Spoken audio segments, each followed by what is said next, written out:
Morning మ్యాగజైన్కి స్వాగతం. ప్రముఖ దినపత్రికలో వస్తున్న వార్తలు వెనుక జరుగుతున్న పరిణామాలు చూద్దాం. ఈనాడు చూస్తే అండగా ఉంటాం అన్నటువంటి వార్తని హైలైట్ చేసింది. ఇది ఊహించని ఉత్పాతం. చంద్రబాబు ప్రభుత్వం రెయిన్బౌళ్ళు పనిచేస్తుంది.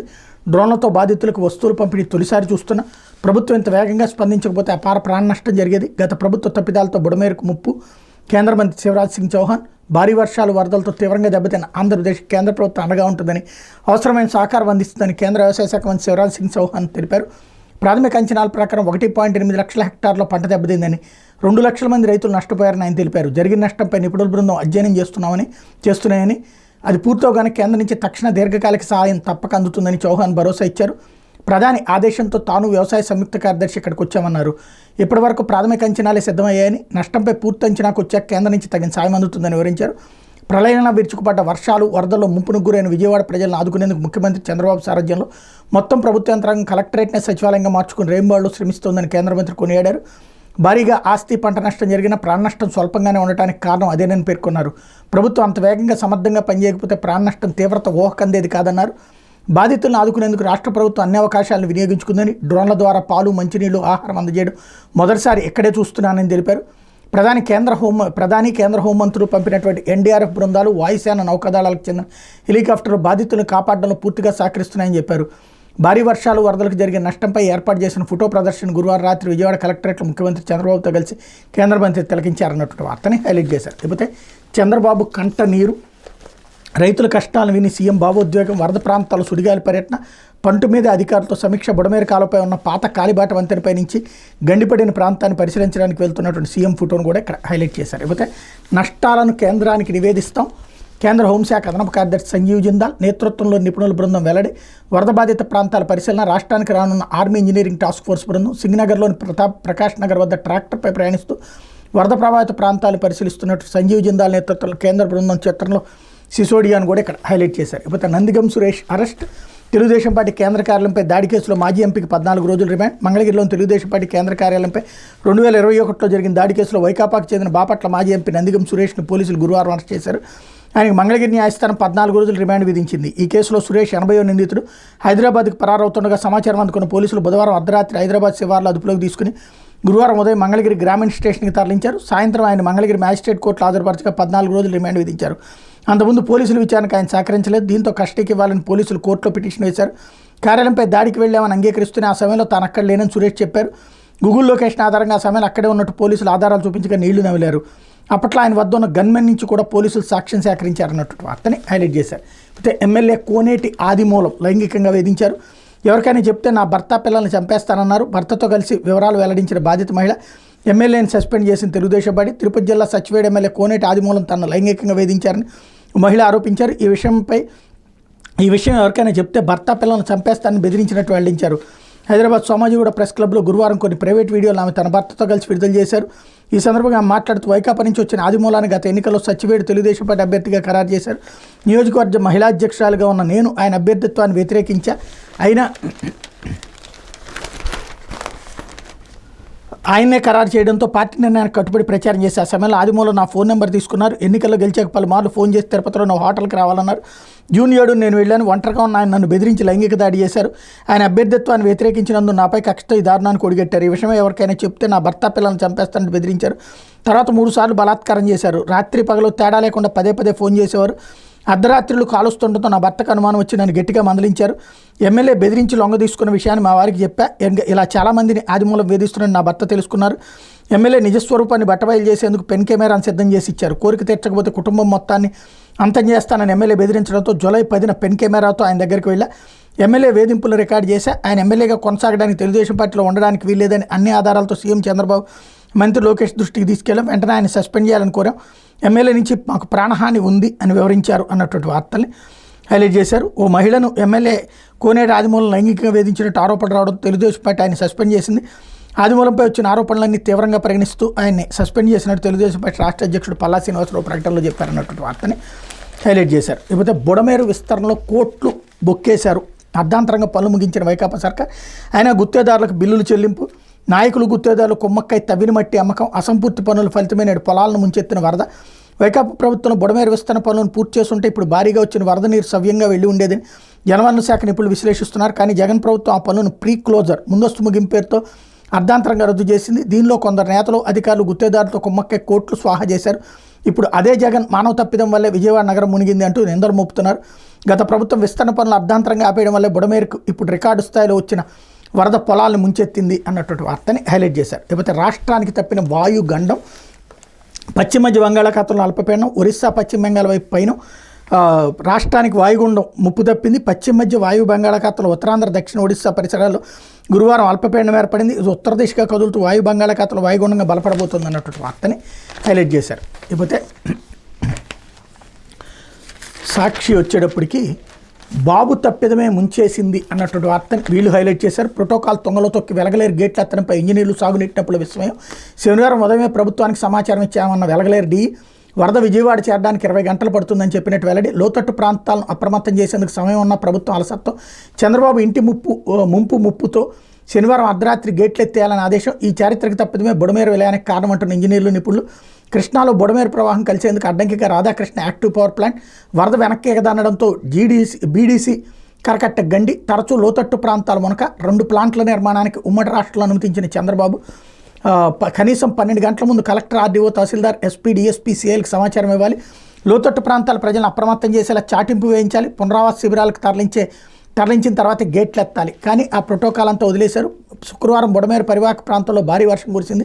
దీంతో శనివారం బుడమేరుకు భారీ వరద వస్తుందని మాకు ముందే తెలుసు. వెలగలేరు రెగ్యులేటర్ వద్దకు 45,000 క్యూసెక్కుల వరద వస్తుందని అంచనా వేసాం. గరిష్టంగా వరద వస్తున్న నేపథ్యంలో వెలగలేరు రెగ్యులేటర్ గేట్లు ఎత్తి వరదను దిగువకు వదిలేయాల్సి ఉంటుందని ప్రభుత్వానికి శనివారం మధ్యాహ్నంలోపే సమాచారం ఇచ్చాం. వెలగలేరు రెగ్యులేటర్ గేట్లు ఎత్తిన 20 గంటల్లో విజయవాడకు వరద చేరుతుందని చెప్పాం. ప్రభుత్వ అనుమతితోనే శనివారం రాత్రి వెలగలేరు రెగ్యులేటర్ గేట్లు ఎత్తి వరదను దిగువకు వదిలేసామంటూ మాధవ్ నాయక్ వెలగలేరు రెగ్యులేటర్ చెప్పినటువంటి స్టేట్మెంట్ కూడా. దీన్ని బట్టి ప్రజలకి నేను మొన్నటి నుంచి చెప్తున్నది అదే, కమ్యూనికేషన్ ఎందుకు లేదు ప్రజలకి.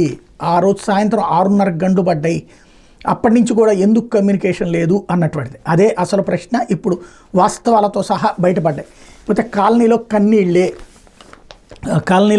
విజయవాడ వరద ప్రభావిత ప్రాంతాల్లో వీడని కష్టాలు. 5 రోజులుగా నీటిలోని పలు కాలనీలు. ఇప్పటికే లోపల ప్రాంతాలకు అందని ఆహారం, కష్టపడి కొన్నవన్నీ రోడ్ల మీద పారేయాల్సిన పరిస్థితి. ఇళ్లలో బురద తొలగించేందుకు పాట్లు. పునరావాసం నోటి మాటే. 4 లక్షల మంది నిరాశ్రయులైతే 2 లక్షల మందికే ఆశ్రయం అన్నటువంటి వార్తని హైలైట్ చేశారు. అయితే కొత్త వైద్య కళాశాల నిర్మాణం ఆపేయండి. ఆదోని, పెనుకొండ కాలేజీల పనులు ఆపేయాలని సర్కార్ హుకుం. కొత్త ప్రభుత్వ వైద్య కళాశాలలు ప్రైవేట్ పరం చేయడంలో భాగంగానే ఆదేశాలు.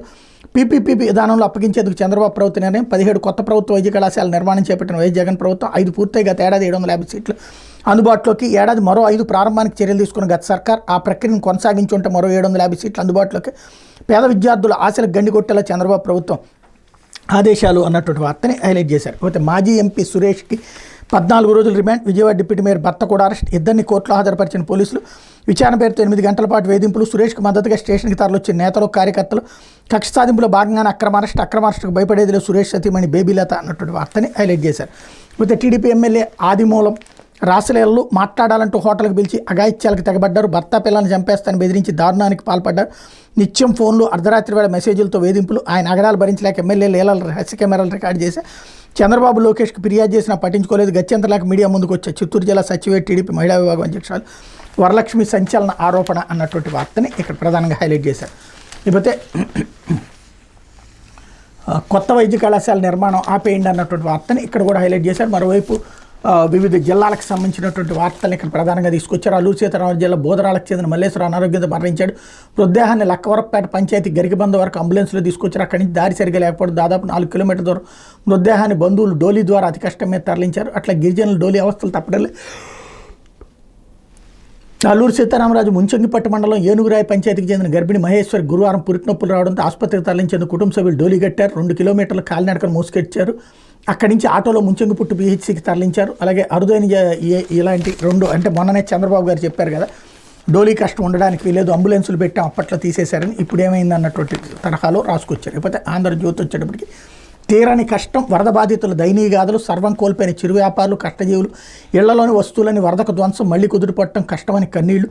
33 మృతుల సంఖ్య, 275 పశువుల మృతి, 3756 కిలోమీటర్లు దెబ్బతిన్న రోడ్లు, 5.02 లక్షల ఎకరాల్లో పంట నష్టం, 214 పునరావాస శిబిరాలు, 45,369 శిబిరాల్లోని బాధితుల సంఖ్య 1000 కోట్లు, సగం ప్రభుత్వ శాఖల పరిధిలో నష్టం ప్రాథమిక అంచనా.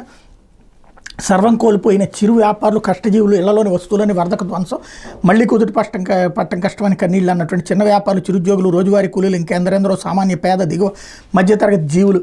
బుడమేరు వరద వీరి బతుకులను ముంచేసింది. వరద తగ్గుముఖం పట్టిన తర్వాత తమ ఇళ్లు, దుకాణాలు తలుపులు తెరిచినప్పుడు కనిపించిన దృశ్యం వీరిని హతాశులు చేస్తుంది. వరద ప్రభావిత ప్రాంతాల్లో ఒక్కొక్కరిది ఒక్క విషాదగాథ. గురువారం నాటికి సింగనగర్ ప్రధాన రహదారుల వరద దాదాపుగా పూర్తిగా తగ్గుముఖం పడుతున్నటువంటి సందర్భంలో ఇలాంటి పరిస్థితి ఉందన్నటువంటి వార్తని హైలైట్ చేశారు. ఇకపోతే ముంచింది జగనే అంటూ ఈనాడు తరహా వార్తనే వీళ్ళు కూడా రాసుకొచ్చారు. బుడమేరు ఆధునీకరణకు మోకాలడ్డు, అధికారంలోకి రాగానే కలంపోటు, ఏకంగా 198 సాగునీటి పనులు రద్దు, అందులో బుడమేరు ఆధునీకరణ కూడా బాబు హయాంలో చేపట్టడమే కారణం, ఆ పనులే పూర్తయితే ఈ విపత్తు ఉండేదా అన్నటువంటి వార్తని హైలైట్ చేశారు. ఇకపోతే ఆదిమూలం వేధించారు, తిరుపతిలో హోటల్కి పిలిచి పలుమార్లు లైంగిక దాడి చేశారు అన్నటువంటి వార్తని, అలాగే నందిగం సురేష్ అరెస్ట్ అన్నటువంటి వార్తని హైలైట్ చేశారు. లేకపోతే ఏఐతో ఆయుర్దాయం పెంపు 10 ఏళ్లలో సాధ్యమే, ఒక్కేడాది పెరిగిన వేల కోట్ల సంపద సృష్టి, వయోధికుల ఆలోచనల అనుభవాన్ని ఏఐ సాయంతో భద్రపరచాలి, ముందు తరాలకు వాటిని అందించాలి, ఏఐతో తలెత్తే సమస్యలను ప్రభుత్వాలు పరిష్కరించాలి. అమెరికా పారిశ్రామికవేత్త రచయిత doctor Peter Diamandis Hyderabad global AI సదస్సులో కీలకోపన్యాసం అన్నటువంటి వార్తని హైలైట్ చేశారు. లేకపోతే 25 పథకాలతో భారత్ అదుర్స్ పారాలింపిక్స్లో జూడోలో కపిల్కి కాంక్షం వచ్చిందన్నటువంటి వార్తని హైలైట్ చేశారు. మరోవైపున భద్రాద్రి జిల్లాలో మళ్లీ పేలిన తోట, 6 మావోయిస్టుల మృతి, బోనాలగుంట అడవిలో భారీ ఎన్కౌంటర్, 2 గ్రేహౌండ్స్ పోలీసులు గాయాలు, తప్పించుకున్న మావోయిస్టు మాసయ్య, విప్లవ ద్రోహుల పని అంటూ మావోయిస్టుల ప్రకటన అన్నటువంటి వార్తను కూడా ఇక్కడ హైలైట్ చేశారు. లేకపోతే తీరని కష్టం అన్నటువంటి వార్తని ఇక్కడ హైలైట్ చేశారు. ఏదైతే వాంబే కాలనీ, సుందరయ్య నగర్, రాజీవ్ నగర్, కండ్రిక, పాతపాడులోని కొన్ని ప్రాంతాలు ఇంకా నడువు లోతు నీళ్లు ఉన్నాయి. వరద తగ్గుముఖం పట్టిన ప్రాంతాలను ప్రజలు తమ ఇళ్లను శుభ్రం చేసుకుంటూ జరిగిన నష్టాన్ని అంచనా వేసుకునే ప్రయత్నాలు చేస్తున్నారు. వ్యాపారులు షట్టర్లు ఎత్తి వరద కారణంగా తడిచి ముద్దైన వస్తువులు, పనికొచ్చే వస్తువులను ఆరబెట్టుకునే ప్రయత్నాలు చేస్తున్నారు. Fridge, TV, washing machine, cooler, ఏసీల వంటి ఉపకరణాలు నీళ్లలో మునిగిపోయి ఎలక్ట్రానిక్ వస్తువులు తిరిగి పనిచేసే అవకాశమే లేదు. కొంతమంది ఇళ్లలో ఖరీదైన ఫర్నిచర్ కొట్టుకుపోయింది. 2-3 రోజుల పాటు నీళ్లలో నాన్నతో ఇంట్లో ఉన్న వస్తువులు ఏవి పనికొచ్చే అవకాశం లేదని చెప్తున్నారు. ఇక బైకులు, కార్ల సంగతి సరే వేల వాహనాలు ఇప్పుడు షెడ్డుకు వెళ్ళక తప్పదు. పఠాన్, అస్మాన్ ఖాన్, అజిత్ సింగ్ నగర్ వాసి పైపుల రోడ్లో రిజ్వాన్ ఆప్టికల్స్ పేరుతో కళ్ళజోళ్ళు షాప్ నడుపుతున్నారు. అందులోనే కంటి పరీక్షలు చేసే కంప్యూటరైజ్డ్ మిషన్ కూడా ఉంది. ఈ షాప్ ఆయన జీవనాధారం. బుడమేరు వరదతో షాప్ మొత్తం నీట మునిగింది. వరద నీరు తగ్గడంతో గురువారం షాప్ తెరిచారు. మిషన్లను, కళ్ళజోడు ఫ్రేములను బురద కమ్మేసింది. ఈ పరిస్థితి చూసి ఆస్మాన్ కళ్ళల్లో నీళ్లు తిరిగినాయి అన్నటువంటి వార్తని, అట్లాగే ఒక్కొక్కళ్ళది అక్కడ ఎట్లాంటి పరిస్థితులు ఉందన్నటువంటి వార్తని హైలైట్ చేశారు. లేకపోతే మేము సైతం అంటూ బాధితులకు అండగా కదులుతున్న దాతృత్వం, ఏపీజేఎస్ అమరావతి 120 కోట్ల భారీ కోటిచ్చిన కేంద్ర మంత్రి పెమ్మసాని, స్పందిస్తున్న సంఘాలు, పరిశ్రమలు, దాతలు, టీడీపీ నేతలు అన్నటువంటి వార్తని ఇక్కడ హైలైట్ చేశారు. లేకపోతే హృదయ వేదన పొంచి ఉన్న రకసుకో కార్డియోమయోపతి బాధితుల తీవ్ర భావోద్వేగాలు, గుండెపై ప్రభావం, ఆకస్మిక మరణాలు సంభవించే ప్రమాదం, నిరాశ్రయుల మానసిక చేయూత అవసరం, సైకలాజికల్ కౌన్సిలింగ్ ఇస్తామంటున్న వైద్యులు. అంటే ఇటీవల కురిసిన భారీ వర్షాలకు పలు జనావాసాలు జలమయమయ్యాయి. ప్రజలు ప్రాణాలు అరచేతులు పెట్టుకుని బయటపడ్డారు. వరదల్లో ఇళ్లు నీట మునిగి సర్వస్వం కోల్పోయామని పలువురు దిగులు చెందుతున్నారు. భవిష్యత్తులో తాము సాధారణ జీవితం గడపగలమనే భయం సున్నిత మనస్కులను వెంటాడుతోంది. ఈ నేపథ్యంలో ముంపు బాధితులను రకసుకో కార్డియోమయోపతి అనే ఆరోగ్య సమస్య వేధించే అవకాశం ఉంది. వైద్య వర్గాలు ఆందోళన వ్యక్తం చేస్తున్నాయి. దీన్ని సకాలంలో గుర్తించి తగిన చికిత్స అందించకపోతే ప్రాణ నష్టం జరిగే ప్రమాదం ఉందని హెచ్చరిస్తున్నాయి. ముంపు ప్రాంతాల్లో దిగులుగా ఉండే బాధితులను గుర్తించి తగిన మానసిక చేయూతనివ్వాలి. ఇందుకోసం వారికి నిపుణులతో సైకలాజికల్ కౌన్సిలింగ్ ఇప్పిస్తే చాలా వరకు కోలుకుంటారు. చికిత్స అవసరమైనటువంటి వాళ్ళని ఆసుపత్రిలో చేర్పించి 1-2 రోజుల పాటు కార్డియాలజిస్టుల పర్యవేక్షణ ఉంచితే సరిపోతుంది. ముఖ్యంగా వరదల్లో ఆప్తులను కోల్పోయిన వారు, కుటుంబ సభ్యులు కనిపించకుండా పోయిన వారు, సర్వస్వం కోల్పోయిన వారిని గుర్తించి తగిన కౌన్సిలింగ్ ఇవ్వాల్సిన అవసరం ఉంది.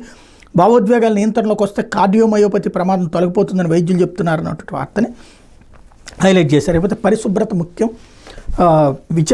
నివారణకు తగిన చర్యలు తీసుకోవాలి. మంగళగిరి ఎయిమ్స్ ప్రత్యేక సూచనలు.